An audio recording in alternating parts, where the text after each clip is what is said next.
you so much. So I'm presenting on behalf of many colleagues in this room who are part of HEPSANET, which is a big collaboration.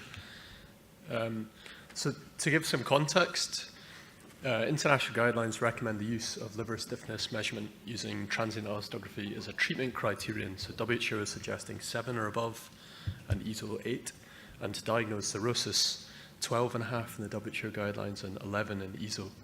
And there's a burning constant in my life as a hepatitis researcher that people always ask to prove that liver stiffness correlates with long-term outcomes, because we're constantly being asked to do liver biopsies to prove the significance and the meaning of transient elastography. So hopefully this evidence I present today will show that there's a very solid link between liver stiffness and mortality, liver-related mortality. So these are our study sites in HEPSANET. 14 sites contributed to this analysis from 12 countries. So representation from North, West, East, and South Africa. And many, many thanks to all our collaborators and colleagues who are working on this multi-center cohort study. So we included hepatitis B positive patients who are treatment naive when they had their treatment evaluation with liver stiffness measurement. We excluded co-infection, those who developed an HCC diagnosis within 90 days. That was an attempt to exclude patients with prevalent HCC, which of course can artificially inflate your liver stiffness. Those with who were under the age of 12 or had missing age or missing outcome data. We convened a panel of colleagues in hepatology and infectious diseases, 7 of us, to adjudicate all the deaths within HEPSANET and classify them into low probability, possible, or highly probable. So the modeling approach was survival regression analysis. We used the Bayesian model because it allows a relaxation of many assumptions of the proportional hazards assumption, and it allows principled handling of missing data, so interval censoring. What that means is if you don't know exactly the date that the patient died, it allows you to input the date that you definitely knew that they were dead by and the date that they were last known to be alive. And that interval censoring means that it, in a principled fashion, incorporates the uncertainty about exactly when the patient died in the analysis. So we used Bayesian methods and random effects for a study site to allow a variation in the underlying risk of death by site. We used a restricted cubic spline, which allows a flexible relationship to be models between liver stiffness and mortality.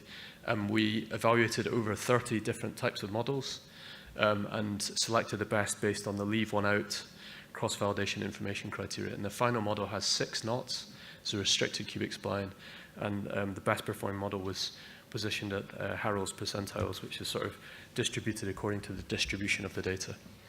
So 12,000 participants from the 14 sites, and when we implement those exclusion criteria I mentioned, 10,000 were potentially eligible for inclusion in the analysis, and of those patients, just under half had had a liver stiffness measurement done as part of the baseline evaluation, and that really just reflects access to transient elastography among our sites in HEPSANET.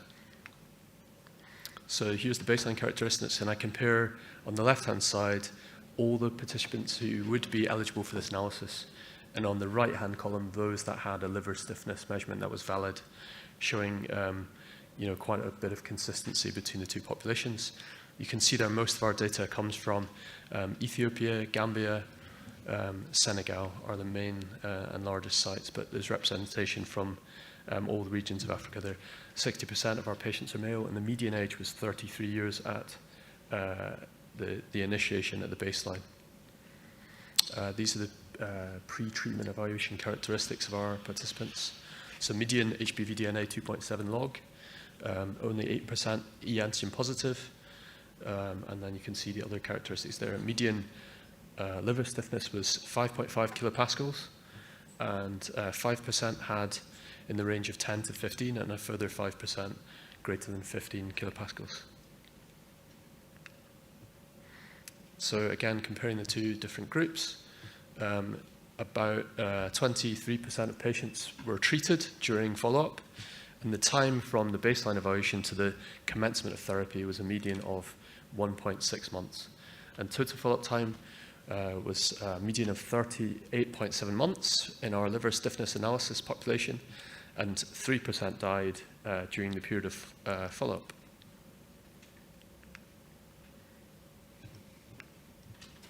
So first, I'll just show you model-free data for those of us that are less friendly towards modeling.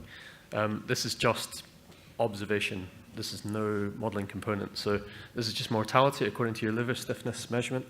And you can see there, as you go up the different rows there, ever-increasing liver stiffness is associated with increased mortality to 5 and 8 years presented there. And you can see the big jump occurs when you go above 10, and that's the Bovino 7 criteria for C-ATLD, or probable, and then 15 is very highly likely. So you can see a very strong dose-response relationship, if you like, between your baseline liver stiffness and your mortality. And now here's the model output. So on the left-hand side, you can see across the entire liver stiffness range, going from 2 to 75 kilopascals, which is the measurable range of liver stiffness. And on the right-hand figure, that's zoomed in to the kind of decision threshold, if you like, around the period where you're deciding who might or might not need treatment. So it's kind of zooming in to focus more clearly on the sort of 6 to 14 range. So what you can see is the red line is 2-year liver-related mortality, the green one is 5-year, and the blue one is 8-year outcomes. And what the model is showing us is that there is a very strong dose-response relationship between what your liver stiffness is at baseline and your probability or your incidence of liver-related mortality, and it exponentiates beyond about the 8 kilopascal range. And you can see there that there is a bit of a plateau effect when you reach about 20 kilopascals in the kind of wider figure on the left-hand side. But I think we can conclude from this that it is a very useful prognostic tool to help us understand who's at risk of liver-related mortality. And I think we could conclude that the threshold of 7 or 8 for commencement of therapy are relevant thresholds, and both of them are defensible according to the data that we're presenting here. So I'll just conclude. Liver stiffness measurement is strongly associated with liver mortality. If any hepatologists in the room ever peer review anything of mine ever again, I don't want to hear anything about, please get a biopsy. I'm not doing it. No more biopsies. So the 5-year liver-related mortality exponentially increases after 8 kilopascals. So the next step is we're going to go and evaluate using a multi-state modeling approach to understand liver disease progression, what makes people transit from the category of normal range liver stiffness into the C-ACLD category, and we're going to try and understand patient characteristics associated with it. And I just want to say a massive thank you. I'm just the spokesperson on behalf of the HEPSANET group today, but massive thank you to all our colleagues involved in this really, really exciting and strong collaborative network that's facilitating research that's important to people living with hepatitis B. Thank you very much.